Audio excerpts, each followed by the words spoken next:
జీళ్ల చెరువు గుడికి 225 లక్షల రూపాయలతో ఘాట్ రోడ్డు ఏర్పాటు చేయడం దాని గురించి శంకుస్థాపన చేసుకున్నాం. ఇందాక మిత్రులు చెప్పినట్లు ఈ గ్రామానికి ఎన్నికలకు ముందు నేను వచ్చినప్పుడు ఈ దేవాలయంలో ఆనాడు జరిగిన అవకతవకలు అవినీతిని గురించి గ్రామ పెద్దలు చెప్పిన సందర్భం, వచ్చేది మన ప్రభుత్వం, తప్పకుండా ఈ దేవాలయాన్ని అన్ని రకాలుగా అభివృద్ధి చేస్తానని ఎన్నికల ముందు మీకు మాట ఇచ్చాను. ఇచ్చిన మాట ప్రకారం మీ అందరి కష్ట ఫలితంగా తెలంగాణ రాష్ట్రంలో మీరు కోరుకున్న మన ప్రభుత్వం ఈనాడుంది.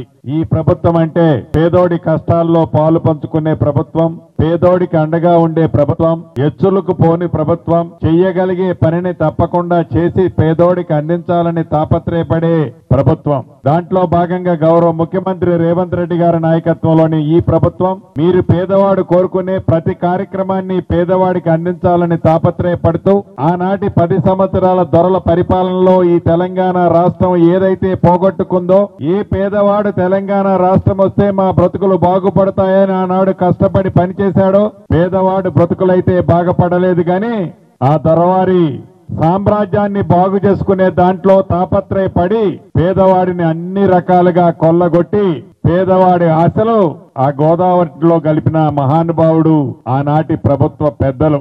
ఈ గుడి విషయానికి వస్తే అన్న మాట ప్రకారం అధునాతనంగా 2 లైన్లతో లైట్లతో సైడ్ డ్రైన్స్ తో 775 మీటర్ల పొడవున్న ఈ రోడ్డు అద్భుతంగా తీర్చిదిద్దే విధంగా అధికారులు డిజైన్ చేశారు. రాబోయే కొద్ది నెలల్లోనే ఈ రోడ్డుని పూర్తి చేసుకుని అర్పించడం జరుగుద్దని కూడా ఈ వేదిక ద్వారా మీ అందరికీ తెలియజేస్తున్నాను. అంతేకాదు మీ దీవెనలతో ఉన్న మన ప్రభుత్వం పేదవాడి కష్టాలను తెలిసిన ఈ ప్రభుత్వం 200 యూనిట్లు ఉచిత కరెంట్ ఇచ్చాం.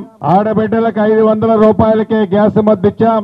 ఆడబిడ్డలు ఆర్టీసీ బస్సులో ఎంత దూరం ప్రయాణం చేసినా ₹1 ఛార్జీ లేకుండా ప్రయాణ సౌకర్యాలు కల్పించాం. పేదవాడి పిల్లలు మంచి చదువుకోవటం కోసం పేదవాడికి ఆనాటి ప్రభుత్వం డైట్ ఛార్జీలు సరిపోకపోతే 40% డైట్ ఛార్జీలు పెంచాం.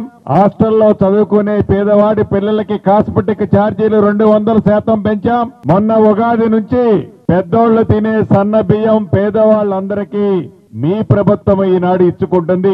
ఆనాటి 10 సంవత్సరాల్లో కొత్త రేషన్ కార్డు లేదు, పాత రేషన్ కార్డులో కొత్త పేరు ఎక్కించింది లేదు. మన ప్రభుత్వం రాష్ట్ర వ్యాప్తంగా 7 లక్షల పైగా కొత్త రేషన్ కార్డులు ఇచ్చాం. పాత కార్డులలో 17 లక్షల మంది కొత్త వాళ్ళ పేర్లు చేర్చాం.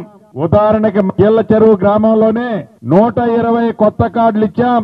సుమారు 300 మందిని పాత కార్డులలో సభ్యులుగా చేర్చాం. అంతేకాదు ఆనాటి 10 సంవత్సరాలలో పేదోడి కళ ఒక చిన్న ఇల్లు కట్టుకోవాలని ఆనాటి ప్రభుత్వం పేదోడికి ఇల్లు ఇస్తే నాకేమొస్తుందని ఆ దొరవారి ఆలోచనతో పేదవాడికి ఇల్లు ఇయ్యాలనే జ్ఞానాన్ని కూడా మర్చిపోయారు. మీ దీవెనలతో ఉన్న మన ప్రభుత్వం రాష్ట్ర వ్యాప్తంగా 4.5 లక్షలు ఇచ్చాం. 22,500 కోట్ల రూపాయలు ప్రతి సోమవారం ఎవరైతే ఇల్లు కట్టుకుంటున్నారో ఫౌండేషన్ కట్టుకుంటే 1,00,000, గోడలు లేపితే 1,00,000, స్లాబ్ వేస్తే 2 లక్షలు, ఇంట్లోకి పోయేటప్పుడు 1,00,000, అన్ని కలిపి 5 లక్షల రూపాయలు ఇస్తున్నాం. మన జీళ్ల చెరువు గ్రామంలో కూడా 37 ఇళ్లు ఇచ్చాం. ఇంకా వచ్చేటప్పుడు నా ఆడబిడ్డలు అడిగారు, వికలాంగులు అడిగారు, పేదవాళ్ళు అడిగారు. వాళ్ళంతా అర్హులైన వాళ్లే. ఒకటే ఈ వేదిక నుంచి మీకు మాటిస్తున్నా, ఏదైతే ఇప్పుడు 37 ఇళ్లు ఇచ్చే చేతులు దులుపుకొని పోయే ప్రభుత్వం కాదు. అర్హులైన ప్రతి పేదవాడికి ఇంకా 3 విడతల్లో అర్హులైన ప్రతి పేదవాడికి ఇందిరమ్మ ఇళ్లు ఇచ్చి తీరుతాం.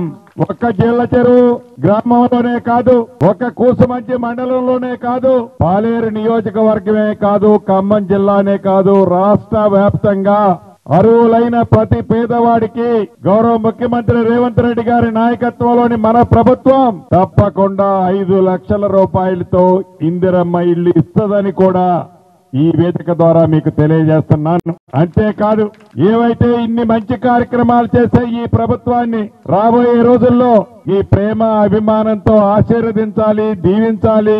అభిమానించాలి అని మనస్ఫూర్తిగా మీ అందరినీ కోరుతూ చిన్నారి బాలికలకి మన ట్రస్ట్ నుంచి పోయిన సంవత్సరం 8వ తరగతి 9వ తరగతి 10వ తరగతి చదివే పిల్లలకి సైకిల్ ఇచ్చాం.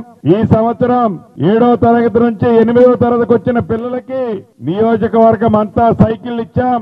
1వ తరగతి నుంచి 7వ తరగతి చదివే యూపీఎస్ స్కూల్లో చదువుకునే పిల్లలకి షూలతో పాటు 2 జతల సాక్సులు కూడా మన ట్రస్ట్ ద్వారా ఇస్తానని చెప్పడానికి సంతోషిస్తున్నాను. చిన్నారి బాలబాలికలు కూడా మంచి చదువులు చదువుకోవాలి. టీచర్స్ కూడా మీ పిల్లల వాళ్ళకి విద్యా బుద్ధులు మంచిగా నేర్పించాలని రాష్ట్ర ప్రభుత్వ పక్షాన మీ అందరినీ కోరుతూ మీ అందరి దగ్గర సెలవు తీసుకుంటున్నాను.